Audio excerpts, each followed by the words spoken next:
vamos a pasar a nuestra siguiente charla, que estará a cargo del magíster Marcos Amalio Jara, quien es licenciado en Físico-Matemáticas por la UNSAC. Tiene una maestría en Física Teórica realizada en la Pontificia Universidad Católica del Perú. Es actualmente docente asociado a tiempo completo en la UNSAC y también está realizando su doctorado en Física en la Pontificia Universidad Católica del Perú. Entonces les doy el paso al profesor y magíster Marco Antonio Samayo Jara.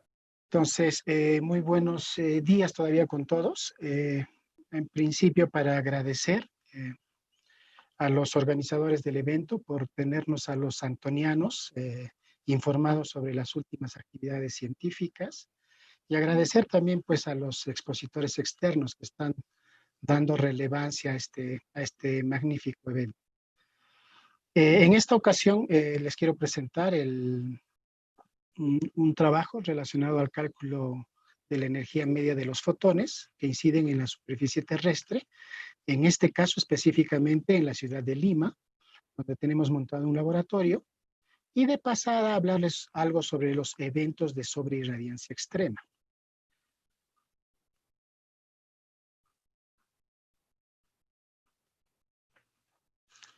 Uy, no avanza mi presentación.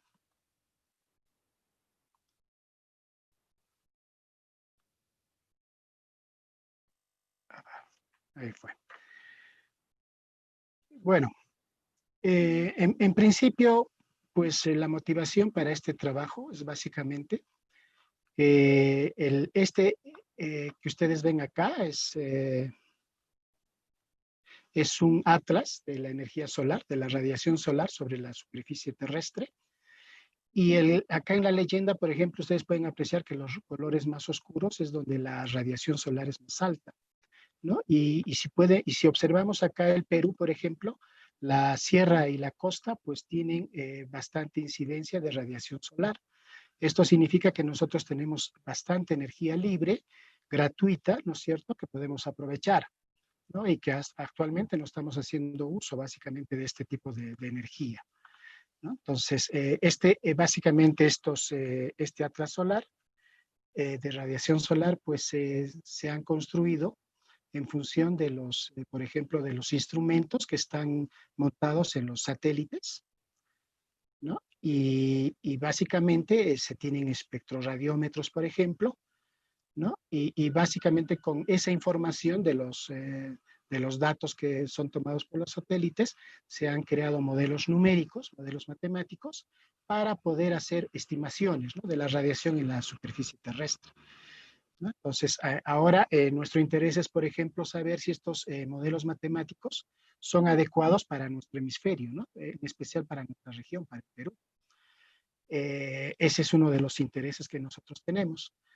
Por otro lado, es importante que nosotros podamos caracterizar exactamente nuestra energía solar que llega a la superficie para poder aprovechar de manera óptima, ¿no?, esta radiación, ya sea instalando, por ejemplo, parques fotovoltaicos, ¿no?, para aprovechar y convertir en energía eléctrica, ¿no? Ahora que básicamente ya los precios de electricidad producidos por paneles fotovoltaicos ya son competitivos con los que tenemos actualmente en el Perú, así que es una gran alternativa para poderlos desarrollar.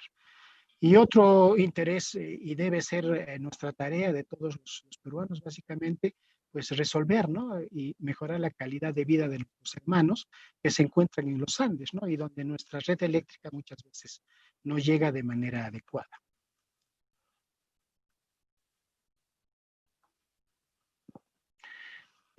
Bueno, primeramente, pues hablaremos una breve introducción, ojalá ese tiempo nos alcance también, sobre el espectro solar, ¿no? Entonces, el Sol es nuestra estrella, pues, y la Tierra orbita alrededor de él.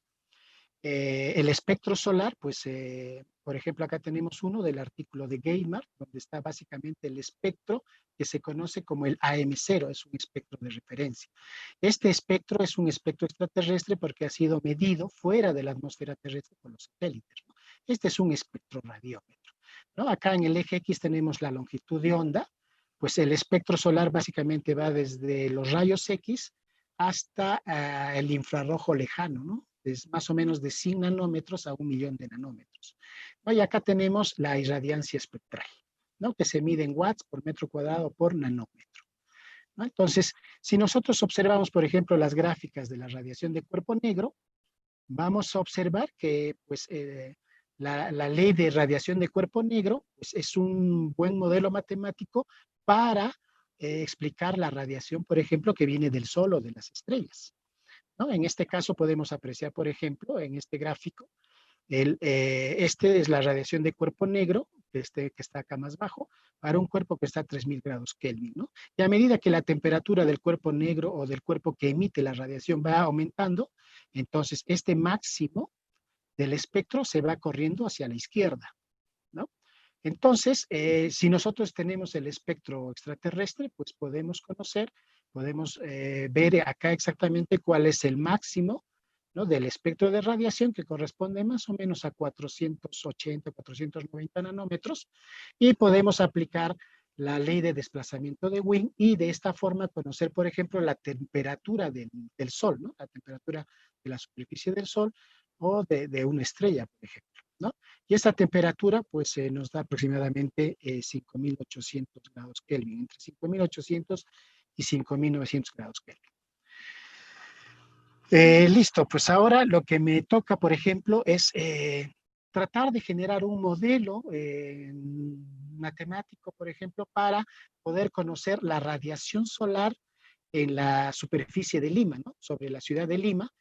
Y en este caso les voy a presentar, si no consideramos todavía la atmósfera terrestre, ¿no? Las interacciones de la luz y la materia, ¿no? Entonces, básicamente, nosotros tenemos acá el espectro solar, este es el espectro de referencia. Si nosotros aplicamos acá una integración numérica, ¿no? De todo este espectro, básicamente de 280 nanómetros a 4000 nanómetros, vamos a tener que esta integral nos da un valor de 1367 watts por metro cuadrado. A este valor se le conoce como la constante solar, ¿no? Pero, pues todos sabemos que la trayectoria de la Tierra alrededor del Sol es una trayectoria elíptica.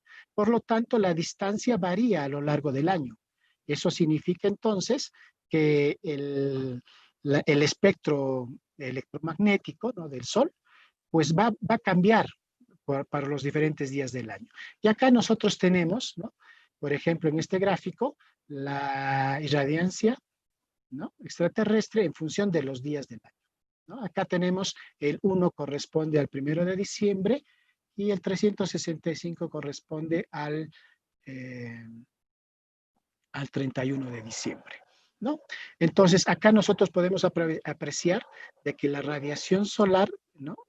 Fuera de la atmósfera terrestre varía más o menos un poco más de 1400 watts por metro cuadrado, y el mínimo es de 1320 más o menos watts por metro cuadrado, ¿no? Entonces, en verdad, este valor representa un valor promedio, ¿no? La constante solar. Entonces, no es una constante.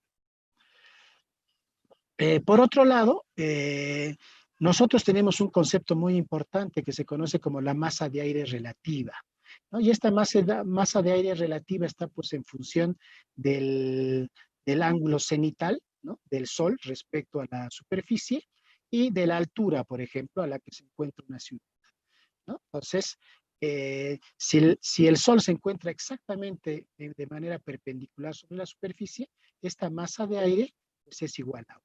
¿No? Y si el Sol pues, se encuentra con un ángulo, ¿no? Entonces la masa de aire se incrementa. Ahora, ¿cómo podemos conocer este ángulo cenital? Pues experimentalmente lo pueden hacer. Básicamente es colocar una varilla, ¿no? Se proyecta la sombra de la varilla. Acá tenemos el ángulo, un triángulo rectángulo. Y este ángulo que acá está, este ángulo interior se conoce como el ángulo de elevación, ¿no? Entonces, ¿quién es el ángulo cenital? Pues el ángulo cenital es el ángulo complementario, ¿no? Entonces, nosotros pues podemos hacer un gráfico del ángulo cenital en función de todos los días del año, cuando el Sol se encuentra en su elevación máxima cada día, ¿no? En el día medio solar, por ejemplo, ¿no? Entonces, si nosotros ya tenemos el ángulo cenital a lo largo del año, entonces nosotros podemos calcular la masa de aire, cómo cambia la masa de aire a lo largo del año también, ¿no? Entonces, nosotros calculamos aquí la masa de aire y tenemos esta curva, ¿no? Bastante interesante, ¿no? Entonces, por ejemplo, la masa de aire es mínima el 17 de febrero para Lima y el 25 de octubre. ¿Qué significa? Que el Sol se encuentra exactamente sobre el cenit, o sea, es perpendicular a la superficie, ¿no? Y precisamente, obviamente, se está en verano, ¿no? Y, por ejemplo, el 21 de junio, pues, se encuentra, la masa de aire es máxima, ¿no? Y precisamente nos encontramos en invierno. Si nosotros mezclamos estos dos conceptos de la distancia de la Tierra al Sol y la masa de aire relativa, entonces podríamos calcular la irradiancia anual para la ciudad de Lima a lo largo del año, ¿no? Esto de acá es un cálculo teórico bastante importante porque nos indica, por ejemplo, que el valor máximo de irradiancia que puede ser, digamos, que se encuentra sobre la ciudad de Lima es de 1.400 watts por metro cuadrado, ¿no? Y precisamente es en verano, ¿no? El 7 de febrero, y la mínima irradiancia pues ocurre pues en junio, julio, donde nos encontramos en invierno, ¿no? Este dato de acá es importante, pero este de acá es sin considerar todavía las interacciones de la luz con la materia, es decir, la luz en su trayectoria, ¿no? Por nuestra atmósfera hasta llegar a la superficie, ¿no? Entonces, la atmósfera obviamente tiene varias capas, por ejemplo, la exósfera, donde está básicamente, hay pocos átomos de helio, de hidrógeno, ¿no? La termósfera, donde se encuentra la ionosfera, donde se producen las auroras boreales, ¿no? Tenemos la mesósfera, la estratosfera, donde se encuentra la capa de ozono, ¿no? Y la troposfera, donde básicamente ocurren todos los fenómenos meteorológicos, y es lo que podemos observar básicamente a simple vista, ¿no? Entonces, ¿qué procesos ocurren entre la luz y la materia acá en la atmósfera?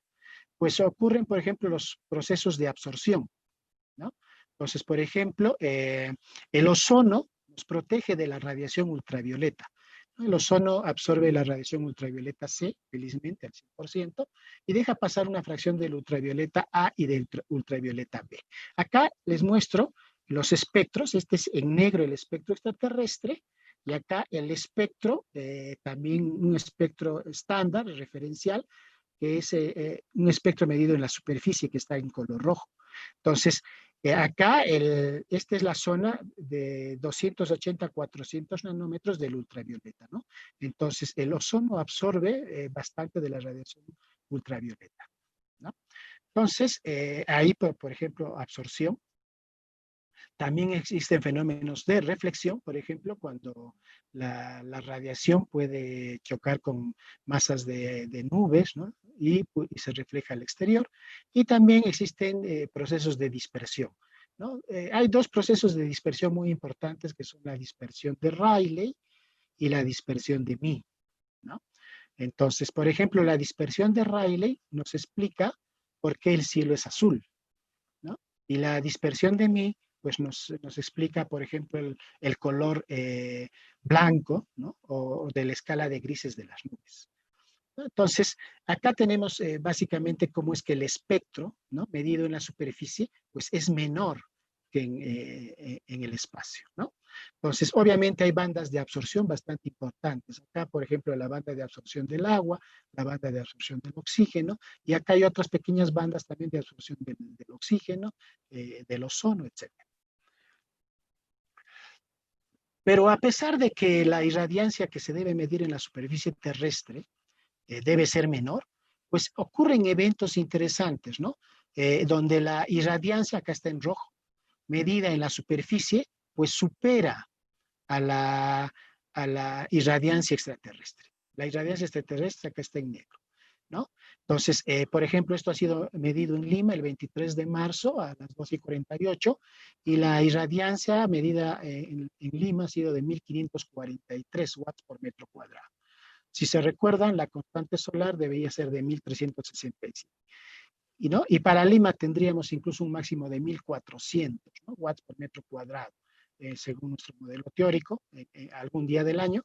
Pero acá, por ejemplo, este de 1543, pues excede bastante la irradiancia extraterrestre. Este fenómeno, pues no está todavía claro, es un tema abierto, pero básicamente se ha observado que ocurre cuando se produce, por ejemplo, se forman nubes alrededor del disco solar, ¿no? Entonces ahí hay un incremento de la irradiancia solar y también a veces en nubes bastante delgadas que dejan apreciar el disco solar, ¿no? A través de él, ¿no? Entonces, se ha observado que en este tipo de eventos es donde es posible tener estos eventos de sobreirradiancia.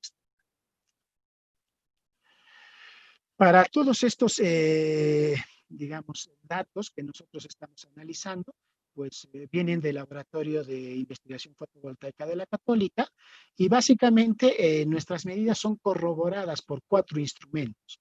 Tenemos 2 piranómetros, ¿no? 2 piranómetros, un piranómetro horizontal, un piranómetro inclinado. Tenemos un módulo mini fotovoltaico, ¿no? Un mini módulo fotovoltaico y un espectroradiómetro, ¿no? Nosotros tomamos 38 datos cada 38 segundos durante todo el día, ¿no?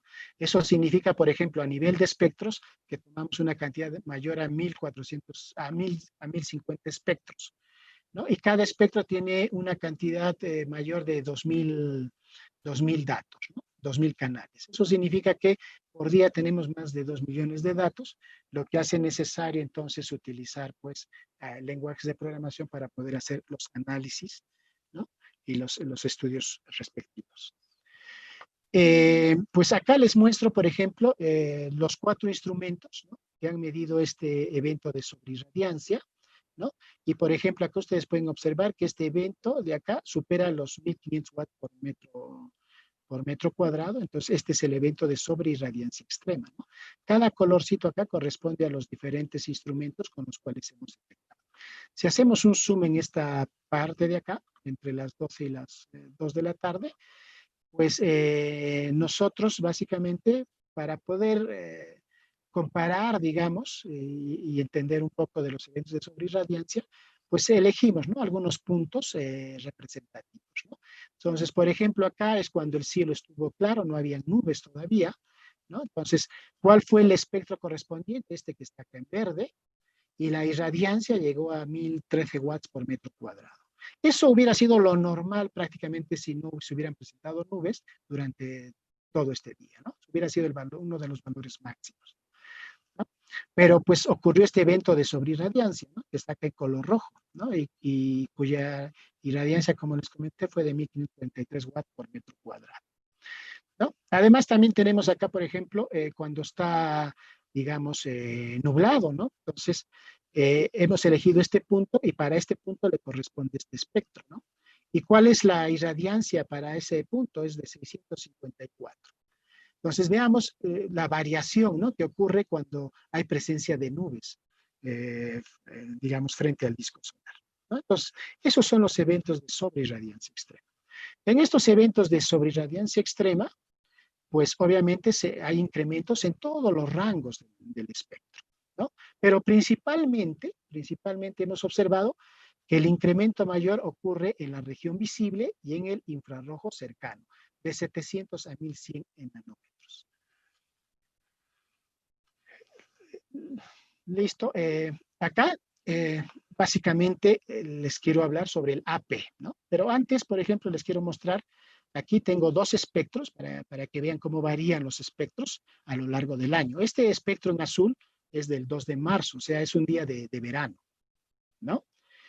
Y este espectro que está acá en color anaranjado es para el 2 de julio, que estamos en invierno, ¿no? Entonces, vean la variación de la irradiancia, ¿no? Entonces, es casi 4 veces, ¿no? Eh, entonces, la irradiancia pues varía bastante en función de las nubes, ¿no? Y Lima pues es una región bastante nublada y con bastante humedad, ¿no? Entonces, eh, ¿cómo calculamos la energía promedio por fotón? Este es Average Photon Energy, pues, obviamente todas nuestras magnitudes están en inglés. Entonces, esta energía promedio del fotón, pues calculamos con la irradiancia espectral, ¿ya? Y con la densidad del flujo de fotones, ¿no? Y este cálculo, el flujo de fotones, bueno, está dado por esta ecuación. Acá pues, pueden reconocer la longitud de onda, la constante de Planck, la velocidad de la luz, y este cálculo ya nos da en electronvoltios, ¿no? Entonces, por ejemplo, acá simplemente he separado los rangos VB, VA, visible, infrarrojo cercano. El VB va de 315 a 280 nanómetros, ¿ya? A 280 nanómetros. Eso en energía, pues significa que va de 394 electronvoltios a 4.43 electronvoltios. ¿Ya? Y así para cada rango espectral. Y nuestro cálculo de la energía promedio por fotones en cada rango, pues nos dan estos valores, ¿no? De 4.18 electronvoltios, 3.58 electronvoltios, que están dentro de estos intervalos, como ustedes pueden apreciar. Lo que significa que nuestros cálculos se están haciendo de manera correcta, ¿no? Entonces, aquí básicamente les presento, por ejemplo, en esta gráfica, este es la irradiancia sobre la ciudad de Lima sin haber pasado la atmósfera, ¿no? Y estos datos en rojo son los valores experimentales, ¿no? Entonces, aquí hay básicamente una reducción del 26%, ¿no? Y en invierno, obviamente, la reducción es mucho mayor, puede superar el 60%, ¿no? Disculpe, Entonces, profesor, 5 minutos más. ya, Gracias. gracias. Sí, ya. Entonces, acá, para cada uno de estos días, por ejemplo, para el 11 de marzo, hemos calculado el AP, ¿no? Cómo varía el AP a lo largo de este día, ¿no? Este es desde la mañana, desde que se empieza a tomar datos, hasta el atardecer. Entonces, este de acá corresponde a un día soleado, ¿no? Pues como ustedes pueden ver, acá hay una curva bien comportada, entonces es un día soleado, ¿no? Y entonces, para cada punto de estos, recuerden que tenemos un espectro para cada punto. Y entonces calculamos nuestra energía promedio por fotones eh, de 350 a 1050 nanómetros, ¿no? Y este es el resultado. Entonces, en un día soleado, pues la energía promedio por fotón es de aproximadamente 1.88 electronvoltios, ¿no? Es básicamente como nos da el estándar internacional. Y en los días nublados, curiosamente, la energía promedio por fotón supera al 1.88 electronvoltios, ¿no? Entonces es un poco mayor. Esto es bastante interesante, ¿no? O sea, tenemos, por ejemplo, aquí como quien dice fotones más azules, ¿no? Eso se llama un blue shift, ¿no? Un corrimiento al azul, ¿no? Acá, por ejemplo, acá les quiero mostrar para los días que hemos detectado eventos de sobreirradiancia extrema en Lima, ¿no? Hemos detectado 3 eventos por ahora, el 23 de marzo del año pasado, el 13 de enero del año pasado y el 25 de octubre del 2019, ¿no? Y entonces, en todos estos eventos, estamos haciendo un zoom en las partes donde se ha producido la sobreirradiancia extrema, que son las gráficas de abajo, y en todos estos eventos, cuando la irradiancia es extrema, se ha observado que el AP disminuye, ¿no? El AP pues decae, ¿no? Bastante, ¿no? Entonces, por ejemplo, acá tenemos un AP entre 1.89, ¿no? Y en el evento de sobreirradiancia extrema pues decae a 1.86, ¿no? Entonces, en todos estos eventos el AP disminuye, ¿no? Entonces, ¿para qué es importante el AP? Pues si nosotros conocemos, por ejemplo, la energía promedio de los fotones que nosotros recibimos en la superficie terrestre, pues vamos a poder elegir adecuadamente la tecnología que queremos usar, por ejemplo, para paneles fotovoltaicos, por ejemplo, ¿no? Porque ahora hay varias tecnologías que están en el mercado, ¿no? Hay silicio monocristalino, silicio policristalino, hay con perovskitas, hay con tierras raras, etcétera, ¿no? Y entonces cada material tiene una respuesta, ¿no? a las diferentes longitudes de onda. Entonces, ¿cuál es la más apropiada? Entonces, el APE nos puede ayudar, ¿no?, a identificar la tecnología más adecuada para nuestra región. De ahí que es importante hacer los estudios experimentales, ¿no? Y bueno, el APE no es el único índice importante para caracterizar el espectro. También tenemos, por ejemplo, la irradiancia total porcentual, el índice ultravioleta, el blue fraction, ¿no? Entonces hay varios índices que nos pueden ayudar a definir o a caracterizar nuestro espectro que detectamos en la superficie del IME en este caso, ¿no? Entonces, ya básicamente para resumir, entonces, un evento de sobreirradiancia extrema, este está en inglés, Extreme Over Irradiance, es aquel donde la irradiancia en la superficie terrestre es mayor a la constante solar. Entonces, eso quisiera que quede claro, ¿no?, para que sepan que es un evento de sobreirradiancia extrema, y pues el incremento mayor ocurre en la región visible y en el infrarrojo cercano, ¿no? Ahora, el AP en los días de cielo claro son menores que en los días nublados. Esto es interesante, al menos para Lima. No sé cómo será para Cusco, habría que montar los equipos y hacer los experimentos, ¿no? Y es aún mucho menor en eventos de sobreirradiancia extrema, ¿no?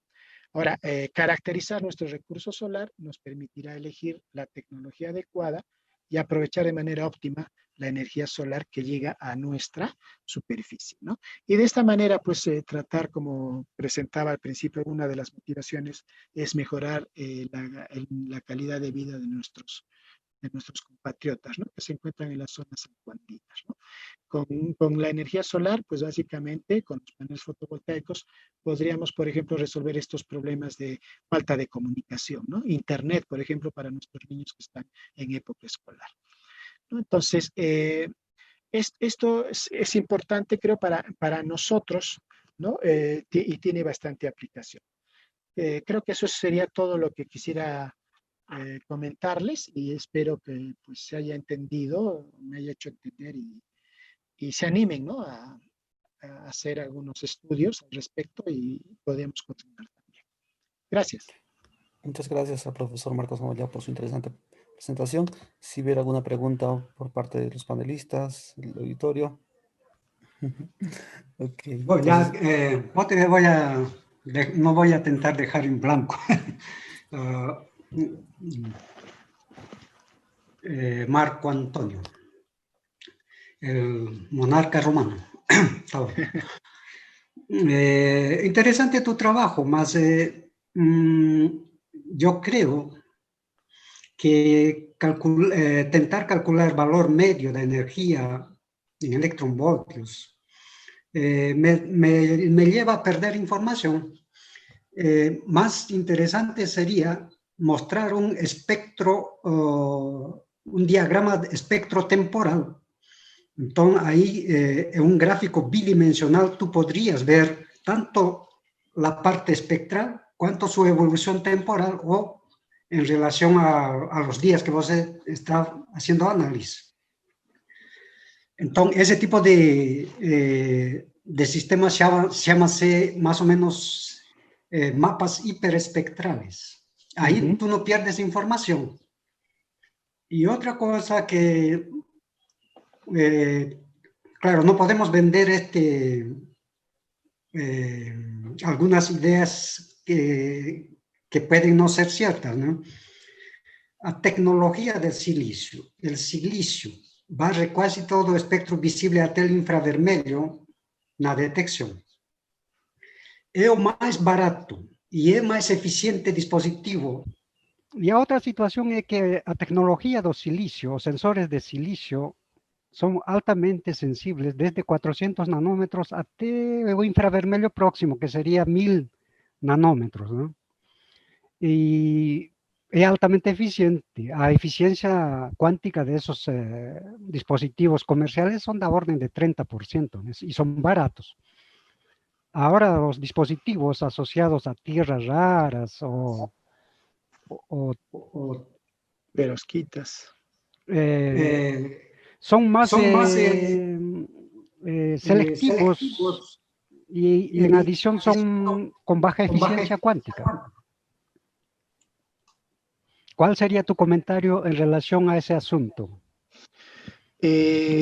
Bueno, profesor Jaimes, lo que nosotros hemos estado observando en Lima, por ejemplo, pese a que uno considera pues, que Lima va para bastante tiempo nublado, por ejemplo, ¿no? Entonces, aparentemente la energía solar no traería muchos beneficios, pero por lo que se ha visto, por ejemplo, las células fotovoltaicas de silicio amorfo, por ejemplo, podrían dar buen resultado por las características propias de la zona, ¿no? Entonces, precisamente por ese amplio margen en el rango espectral. Entonces, precisamente este tipo de estudios de caracterizar el espectro solar nos va a ayudar realmente a elegir las tecnologías que están ahorita presentes en el mercado, ¿no?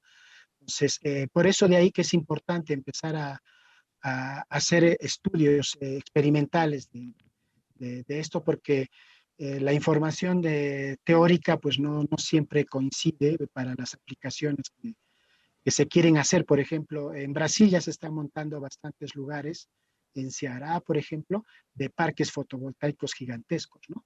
Entonces, y para poder montar estos parques donde se colocan miles de paneles fotovoltaicos, pues es necesario realmente conocer cuál es el más adecuado y el más apropiado, ¿no? Entonces, por eso es el interés acá, ¿no? O sea, ojalá en el Cusco también podamos contar con un espectroradiómetro, ¿no? Y de esa forma poder hacer los estudios y poder ver los materiales más apropiados para nuestra zona, ¿no? Y ver, por ejemplo, o sea, las aplicaciones de la energía solar son amplias. Por ejemplo, purificación de agua, ¿no? ¿Realmente podemos purificar el agua con la radiación ultravioleta que detectamos en el Cusco? ¿Cuánto de radiación y en qué longitud de onda estamos detectando? ¿No? Entonces, se puede utilizar la radiación solar para sistemas de calefacción, o sea, por ejemplo, en el rango en el infrarrojo o infrarrojo cercano, pues es necesario conocer esta información espectral para poder sacar el mayor beneficio posible a esta información, ¿no? Entonces, pues de ahí el interés, ¿no? de trabajar. Ahora, como le decía, el AP no es el único índice que se usa en sistemas fotovoltaicos. Existen otros 4, 5, 6 índices más que son importantes y todos estos índices en conjunto pues nos pueden ayudar a caracterizar el espectro, ¿no? Y con esa caracterización pues podemos tomar mejores decisiones.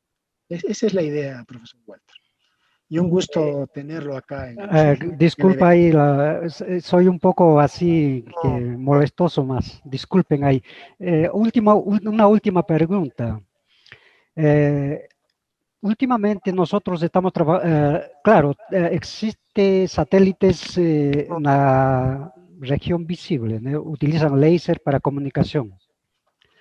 Y a comunicación binaria, por ejemplo, es muy fundamental a característica da estructura da atmósfera. Y ahí se hacen estudios estocásticos das condiciones atmosféricas para poder explicar cómo está llegando la radiación a la superficie. Y tus medidas podrían ustedes modelar a partir de esos eventos de dispersión atmosférica, ¿no? Que pueden ser absorciones, pueden ser simplemente dispersiones, etcétera, ¿no? Y ahí ustedes podrían tener conocimiento das diferentes camadas, a estructura das diferentes camadas y o efecto estufa también. Entonces, tienen material para esas situaciones.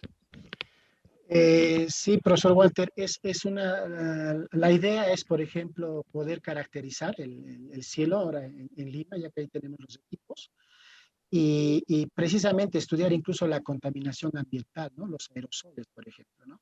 Entonces, con este tipo de estudio, teniendo esta información experimental y los datos también que podemos tener de los satélites, ¿no? Empezar a comparar este tipo de información y poder tratar de conocer cómo están formadas las diferentes capas, ¿no? Por ejemplo, en la ciudad de Lima, a lo largo de un año, ¿no? Cómo es que va variando, por ejemplo, ¿no? Entonces, podemos medir la contaminación también. Ese es básicamente el interés, pero en verdad es un estudio ambicioso y estamos tratando de trabajar con esa observación. Ok. Tenemos otra Gracias, pregunta Marco. de Yuri. Por favor, adelante. Sí, por favor, buenas tardes, profesor Marco.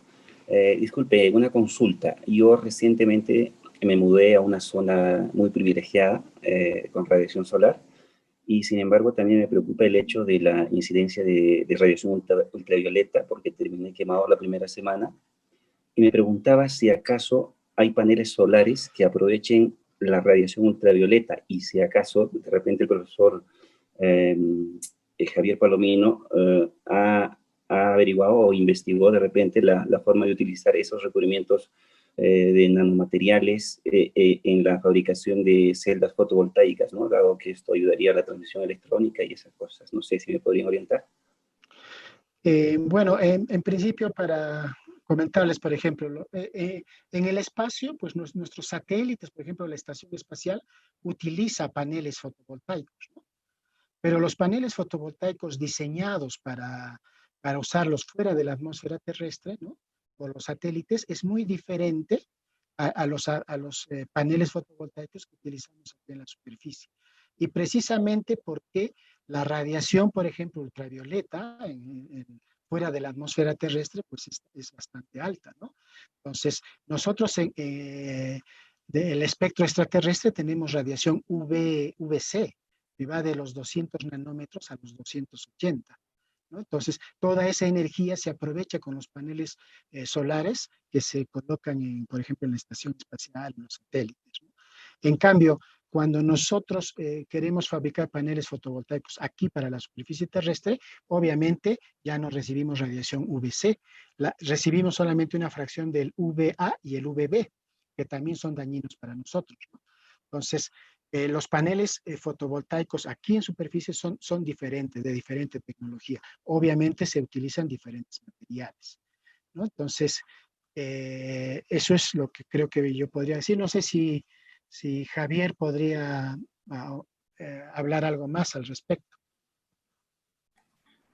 Bien, con relación a mi trabajo, pues nosotros no exploramos esa posibilidad. Nos enfocamos básicamente en el crecimiento de los nanocables y también el diamante y la aplicación en emisión de electrones, pero no exploramos esa posibilidad de aplicar a paneles fotovoltaicos.